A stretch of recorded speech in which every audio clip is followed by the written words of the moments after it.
Morning guys, ayan na, biyayaan na naman tayo ng maraming isda for today. Ayan oh, guys, ayan, nakita nyo yan, iba-iba siyang isda, mga may sapsap bininta na ni Bicol. Ayan oh.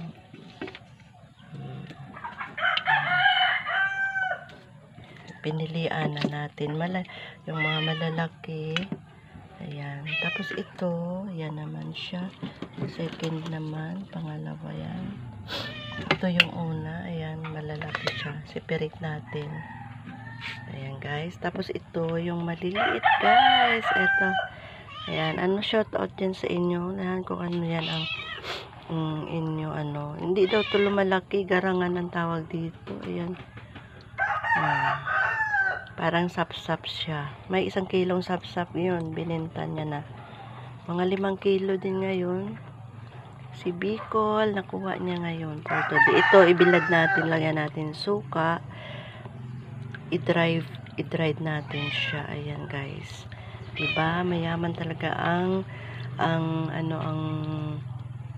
dagat. Minsan, wala din makuha. Tsambahan talaga guys minsan sa pukot ni Bicol. Ayan. Kaya sabi ko magdagdag pa kami ng mahaba-haba para mas maraming kuha, 'di ba guys? So, kasi minsan mayroon tiempo talaga guys na maraming isda. Grupo-grupo din sila, ayan. Ayan guys, for today's vlog guys, 'di ba? Naka 1 kilo na siya ng sapsap. Iwan ko kung magkano ang benta niya. Ayan. Tsaka ito ang amin ulam for today. Ayan. Fresh na fresh from mayaman na dagat. Hindi ba guys? Ayan. Free na naman. Hanggang na naman tayo. Libre na naman tayo sa ulam for today. Ayan. Kaya yun ang masarap lang talaga dito guys. Kasi 2 to 3 hours ka lang mapunta sa dagat, talagang mayroon ka ng ulam. Minsan may araw din na madamot, mayroon din araw na maganda, 'di ba? Minsan 'di ba may na-vlog ako na hipon. Ayun, minsan tag 1 kilo binenta niya, mga 1,000 din 'yun, guys. Ayan. Ngayon hindi siya naghipon for today, sa pangki lang 'to lahat.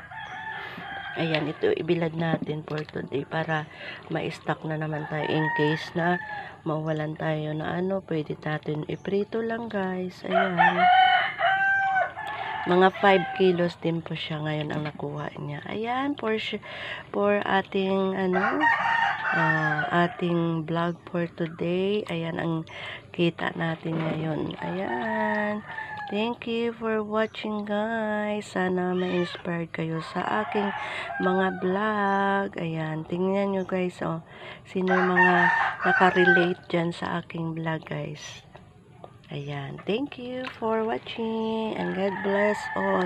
Pa-share na lang guys at saka visit na lang the channel of Bicol TV Brothers sa YouTube niya at saka sa page niya guys at saka sa sa kanyang account. Ayan guys, bye bye and see you next upload guys namin. Bye bye.